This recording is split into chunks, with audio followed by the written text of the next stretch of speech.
Have you ever wondered what sits beyond the veil? Have you ever questioned what you shouldn't? Or have you ever been at the middle of a large controversy? That is the Thousand Sons in a nutshell. One of the most iconic lines in 40K and Horus Heresy, of course, Magnus did everything wrong, or Magnus did nothing wrong. You know, the Thousand Sons are a contentious point, which is, I think, great writing. That if you've got people debating on both sides of a ambiguous issue, I think that's pretty good writing. That's pretty cool for your mythos. So the Thousand Sons, the sorceress sons of the Emperor. We'll get into them today. We'll go through their kit, really extensive kit, crazy. Like it's like the Dark Angels, how many options they've got and things they can do. Very cookie cutter, or Swiss Army knife rather, of options that they've got going. Really good detachment as well. Before that, getting into what we're doing on the hobby table, I am currently looking at New Year 2026. Happy New Year, everybody! And I think I'm going back into my roots and doing Nurgle. Death Guard were one of my first armies, and I've sold 2 Death Guard armies in my life. But I always kept a souvenir, so I've got Rodigus here, who also I use in my D&D as one of my gods, Quecklane. But I wanna get Nurgle Demons up and running. Probably get some Blight Kings going for Sigmar. But the nice thing is that I can run these guys, and Horus Heresy is Ruinstorm Demons. That's Ruinstorm Demons are completely set up that you can kind of like skin anything on them. So Nurgle is coming up this year for sure, and it also goes into 40K. So it's a 3 for army, which is pretty cool in my opinion. So we'll get some Nurgle coming up this year. Still working on the Alpha Legion, still finishing up some Salamanders and things like that. But yeah, let's get into the Thousand Sons. Thousand Sons lore, as we know, kind of one of the most tragic stories, where they, had not fallen to chaos. They had been using warpcraft this whole time and kind of went against the Council of Nicaea that, claimed it illegal. They kept on just, going with their sorcery and whatnot. But when the Space Wolves showed up, the Space Wolves were not supposed to completely go to war and wipe out all the Thousand Sons. They were supposed to just censure them. That's what the Emperor wanted, kind of like the Ultramarines did to the Word Bearers. However, Horus was already planning his, gigantic sweeping campaign, had already fallen to chaos, and he lied to Russ and said that they were going on complete extinction protocols. One of the first pins going down, I think this is after Davin and Horus had fallen to chaos, but before, I think, any of the other major battles. I think maybe concurrent with Istamon 3, or right before, or I'm not exactly sure of but super early, before it was really declared, the heresy was declared across the galaxy. Fantastic book.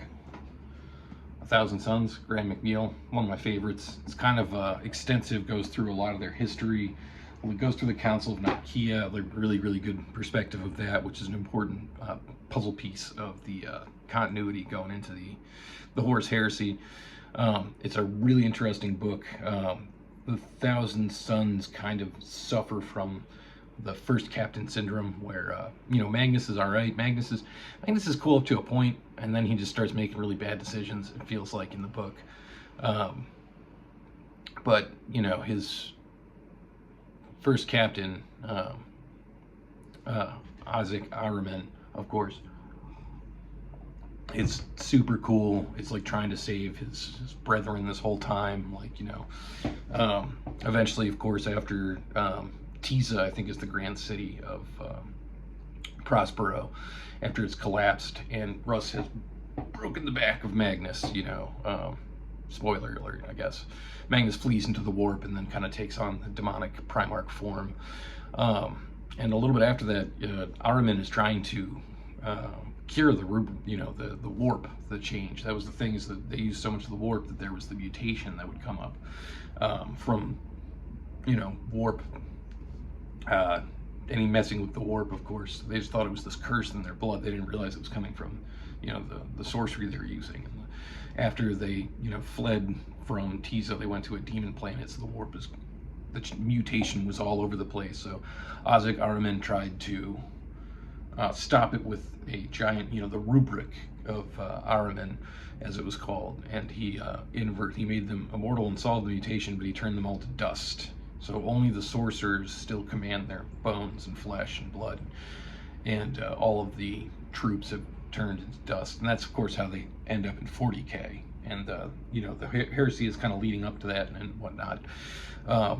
But they're big in the Siege of Terra as well. They're definitely one of the traitor legions, and Magnus is running his own little games in the background and things like that. But a lot of fun, really interesting, kind of like really big like hubris and hamartia, like pride coming before the fall. Big Greek Roman gods kind of Shakespearean stage play, big emotions, big epic, classic storytelling. Parables and whatnot, or themes, I should say. Thousand Sons are pretty cool, and let's take a look at them on the table.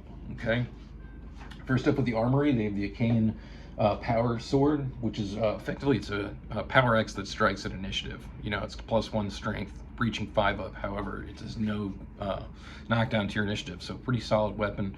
Some of the units are locked into it, but I think it's punches up pretty well with the strength and the breaching 5 up is really nice.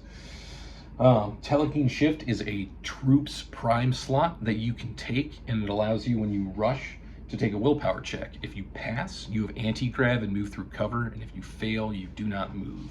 Just a nice, pretty cool way to get your troops, especially like a pack of tacticals or spoilers even, into position as fast as possible, and kind of ignoring terrain, ignoring difficult terrain, all that good stuff.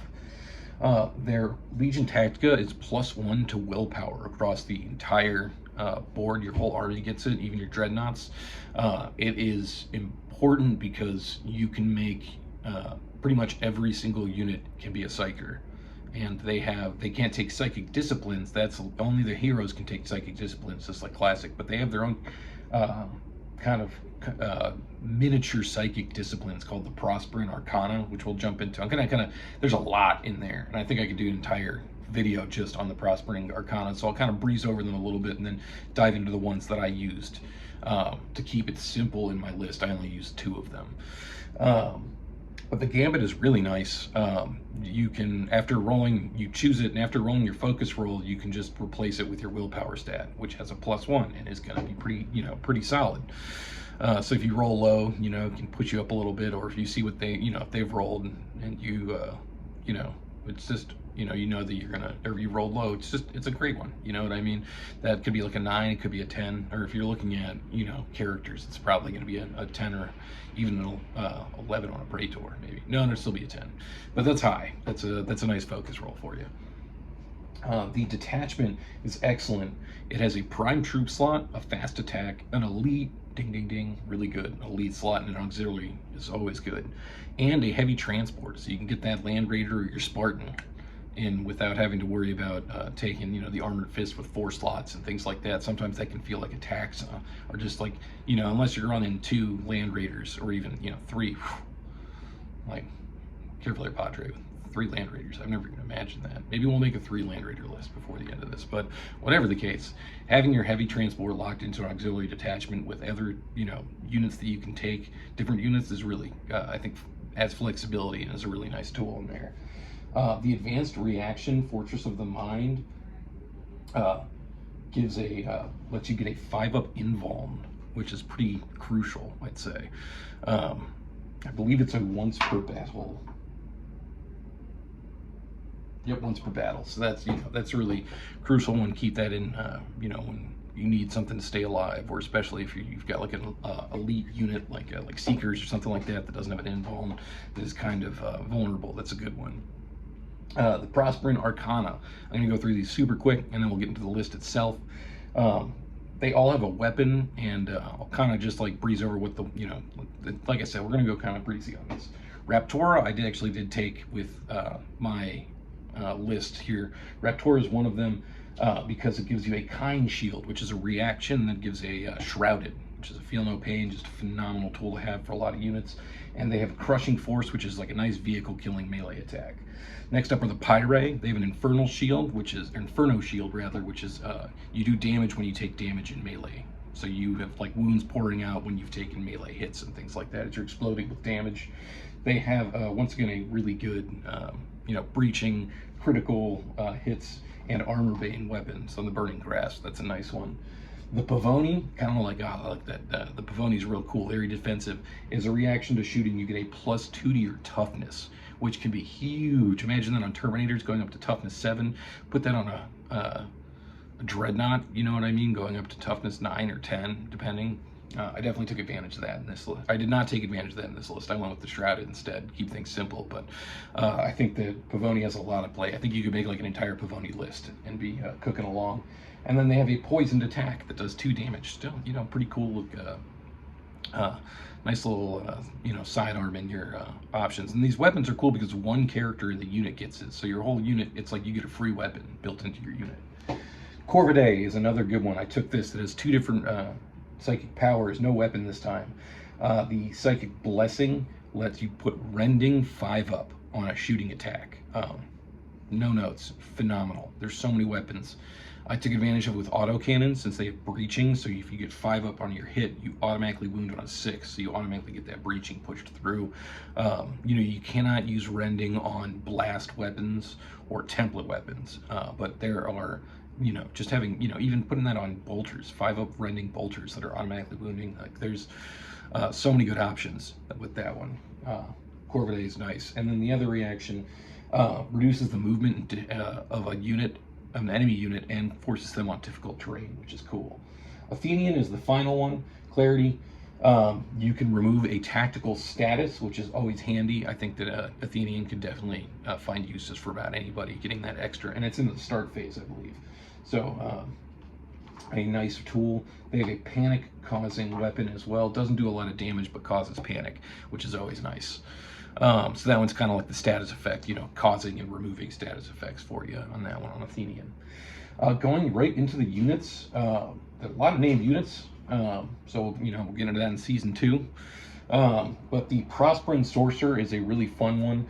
They have a built-in biomancy and pyromancy. Their powers are kind of specially picked, I should say, from biomancy, pyromancy, and telekinesis. They have a lot of Swiss Army knife, a lot of options, just like everything else in this book, and a solid whopping 9 willpower, which goes up to 10 with their trait. Really cool little unit. I love a special character, special HQ, or something you can do with your high HQ is always really cool. Sekhmet Terminator Cabal is the next one. It is an elite unit, an elite Terminator unit.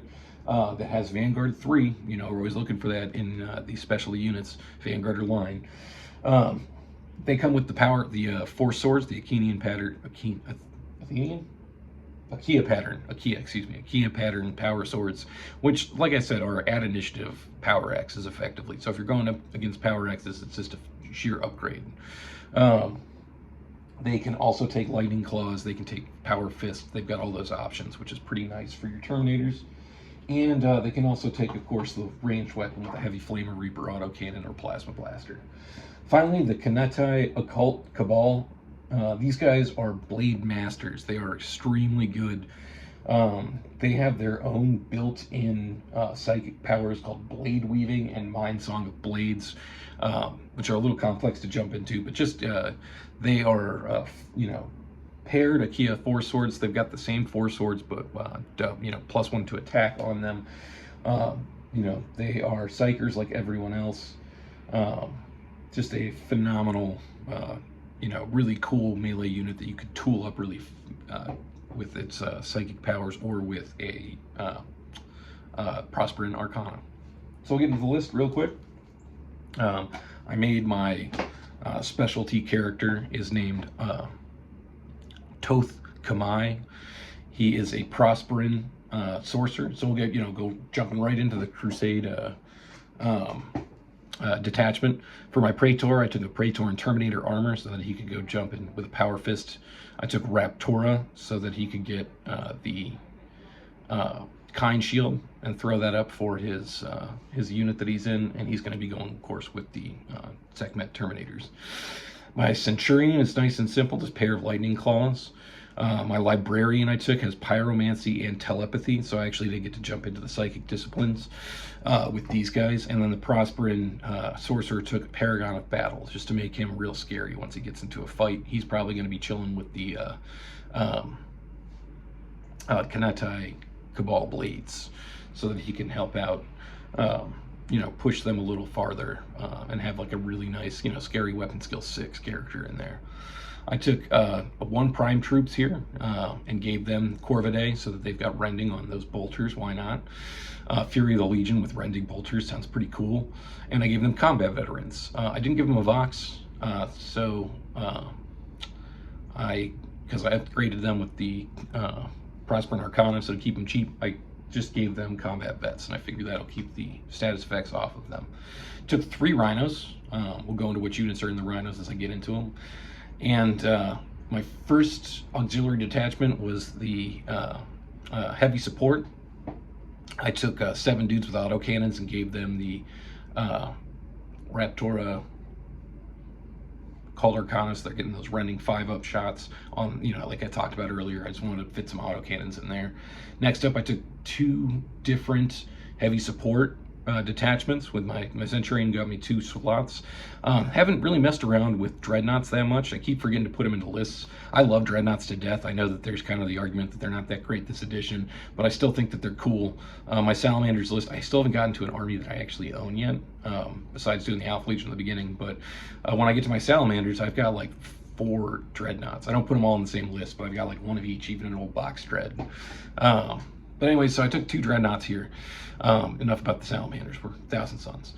The first one is the Saturnine Dreadnought. Oh man, with the Raptora. I gave him 2 inversion beamers because I think they're incredible. Just doing, the closer you get, the more damage you're doing with AP2, damage 3 when you get within 15 inches. And Raptora gives him a kind shield, so 5-up shrouded on top of its 4-up invuln to really help you get across the field there, because it is not the fastest unit in the game. But I figured that that defense on the Raptora is going to really, really push it through. Next up, I took I took another heavy support slot, and I took the Contemptor of Siren Dreadnought. This is a special Dreadnought that can actually take not only Prosper and Arcana like everybody can, but he can take actual psychic disciplines. So I gave him a Gravis autocannon. I gave him the Corvidae Prosper and Arcana, so he's got the rending shots with his nice Gravis autocannon, and a Melt-A-Gun built into his other fist. And then I also gave him Telekinesis. So Telekinesis can throw up its own kind shield. So I kind of took the best of both worlds. He's got rending and a kind shield ready to go, this guy. I took an Army Vanguard for my elite, my Apex slot. I took an Army Vanguard. I've got a Sekhmet Terminator Cabal of 10. Nice, juicy, expensive unit there, you know, taking up about 1/6 of my points. Couple Power Fists, couple Chain Fists. You know, the rest of them have the Achaia pattern swords that they come with.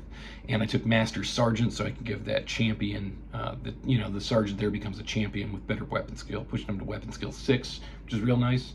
And then I took a 10-pack of Kanate Occult Cabal guys that are going to go either with the Centurion with the Lightning Claws or with the Prospering guy, or both. And then I finally took the auxiliary detachment of the Prospering Convocation, which is their specialty one. I needed that Spartan for my Terminators, so I fit that in, and I took another Prime Troop slot, 12 Tacticals, once again with Combat Veterans and Raptora. So 2 of the tactical squads will go in the Rhinos, and the Kanati Cabal Blades will go in the final Rhino.